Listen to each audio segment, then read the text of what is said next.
So finding limits algebraically, right? That's going to be our topic for today.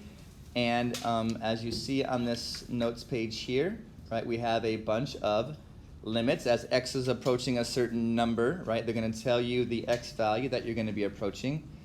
Take off this little minus here on part C. That's not important just yet. So if you can delete that right there. And what we're basically going to try and do is plug in our x value right into your equation. Okay, that's how we're going to take the limit at a point. Okay, so if you can plug it in there and you get a number, right, that's the answer and you're done. Right? You just have to simplify that equation. Now the crazy part happens is if you're plugging it into a fraction like here on part C, right, and the limit here gives you a 0 in the denominator. Okay, and that's what we're going to be talking about in a little bit, but for right now, all we're doing is plugging in and seeing what the value is that we're going to get. So let's try and do a couple of these, and then I'll give you all the answers, and you can do some on your own. Okay, so the limit as x approaches 3, right? What we're going to do is plug in our value 3 into our equation. That's an equal sign. So 1/2 of 3 squared minus 2 times 3 plus 3. Okay, so you square the 3 and you get positive 9, and half of 9 is 4.5.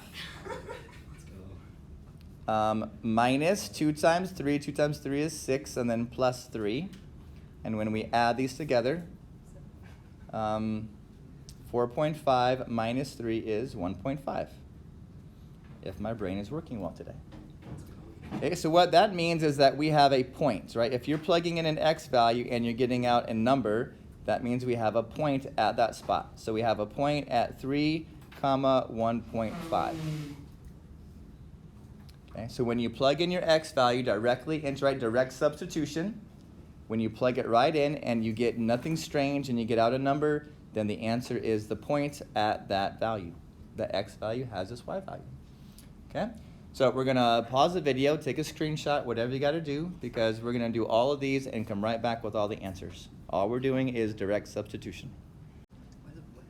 So here are the solutions to each of these other 5 problems and some work to go along with it. Okay, so if you need to pause for a second and look at the work, that's fine. Go ahead and pause it. But we are going to go on and talk about these one-sided limits. Okay, so when we're talking about a one-sided limit, right, this might help us if, when you plug in your x value, you get a 0 over 0. Okay, when we plug in this number, right, if you plug in 1 into each of these, 1 plus 2 minus 3 gives you a 0 on the bottom. Okay, and that's going to be not good. We don't want to have a 0 on the bottom. So this is going to tell us that we're going to be able to do something else. Okay, and we're going to try and do some other things here. But what happens is you factor the top and you cancel things out, and you factor the bottom, and this is the simplified form of this starting out rational function. Okay, so you get to here from factoring the top and the bottom and canceling. Okay, because we don't want to have a 0 in the denominator. That's normally not a good thing. That either means we have an asymptote or we have a whole. Okay, so let's see what's going to happen here. So we're talking about the limit as x approaches 1 from the left, though, because the limit here clearly does not exist. You have a 0 in the bottom. So from the left, right, we're going to plug in a number pretty close, but less than 1.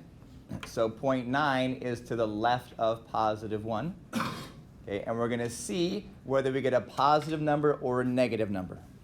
Okay, and if we get a positive number, then this limit goes to positive infinity because it's above the x-axis.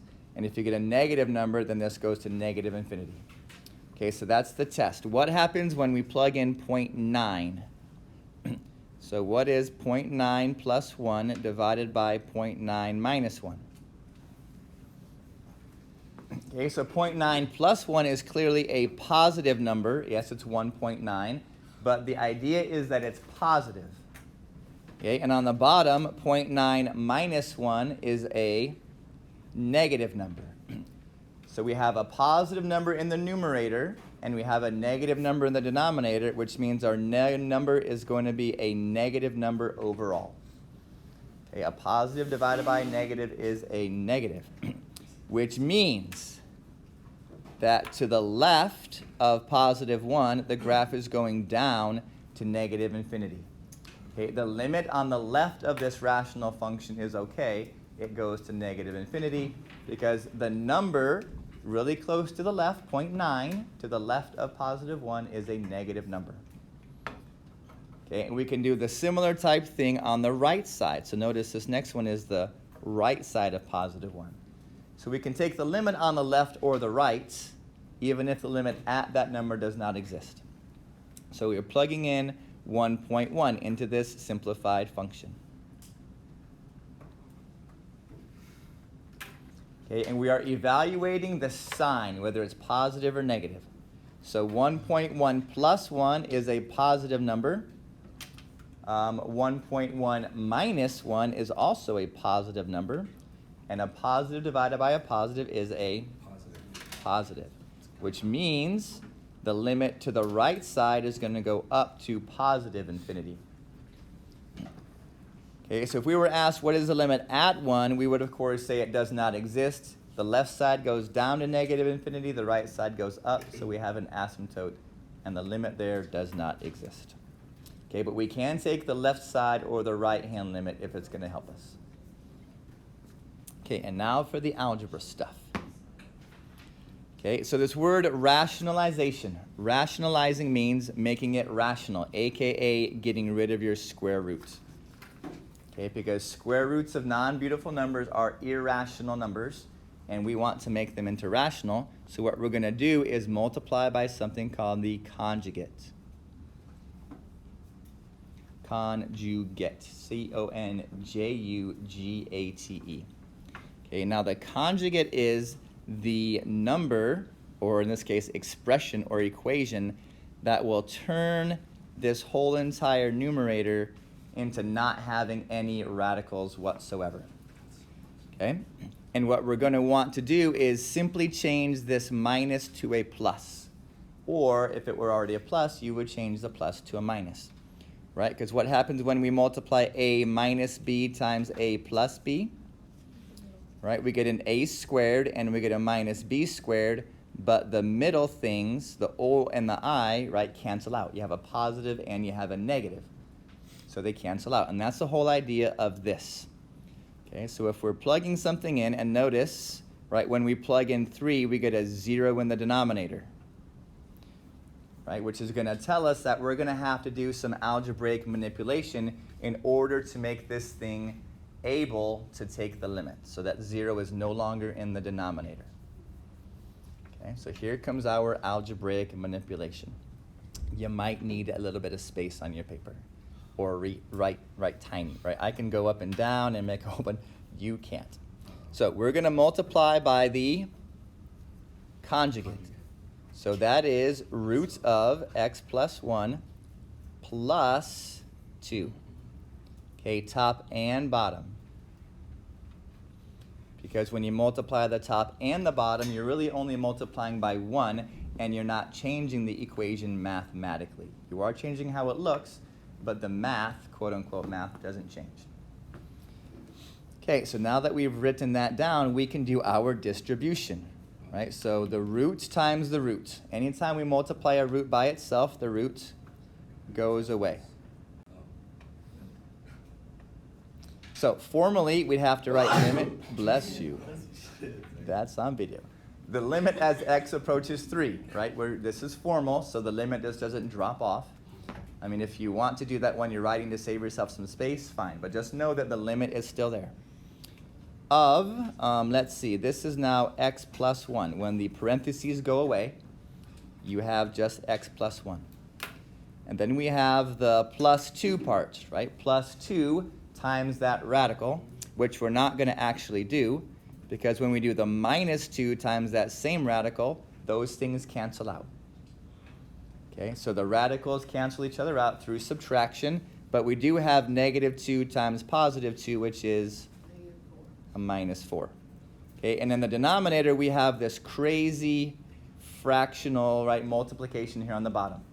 One of them is your x minus 3, right? That's one of your denominators, and the other one is this root plus 2. Okay, and just to save myself some headache, I'm not going to write those in there just yet.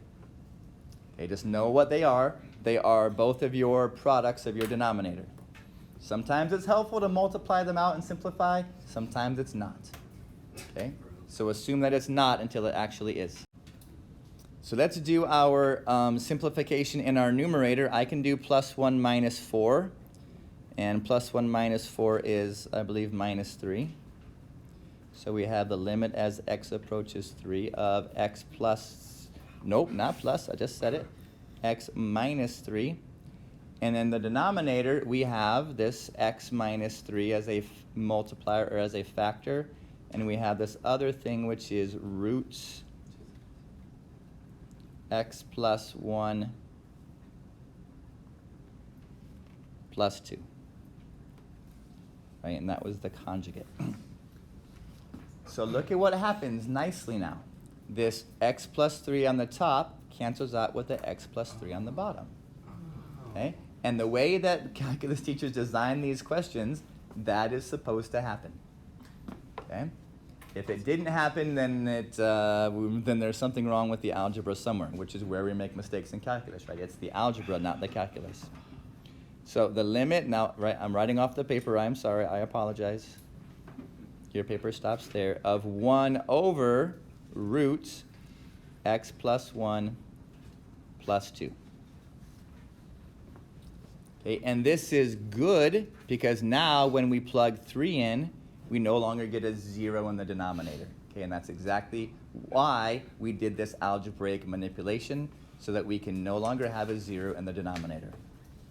Okay, so this is one of the strategies that we use to simplify these, is multiplying by the conjugates. So now when we'd use direct substitution, right, the square root of 3 plus 1 is a perfectly fine number, right? It's not 0, so we can actually do this. 1 over root 4 plus 2. Ooh, what is root 4?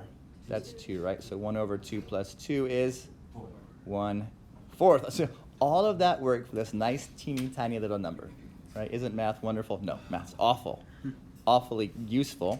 So the graphical implication looks like there is a hole at the point 3, 1/4.